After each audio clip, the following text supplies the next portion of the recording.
Добре дошли в сърцето на природата и историята. Район Панчарево. Само на минути от центъра на София. Това е място, където чистият въздух, минералните извори и богатото културно наследство се преплитат в едно.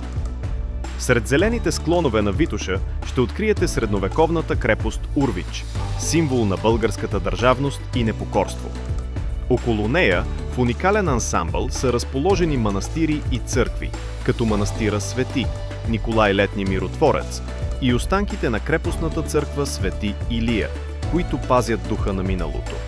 В село Кокаляне ще намерите Кокалянския манастир Свети Архангел Михаил, един от най-значимите духовни центрове в Софийската Мала Света гора. Построен през 13 век, той е жив свидетел на българското възраждане и на силата на вярата. Панчаревското езеро, перлата на района, е любимо място за отдих, спорт и риболов. Тук може да се насладите на разходки с лодка, каяк или просто на гледката към спокойните води, огледало на планината. Не пропускайте и богатото културно наследство на селата Лозен, Герман, Пасарел и Кривина, където манастири, параклиси и исторически паметници пазят легенди за царе, войводи и светци.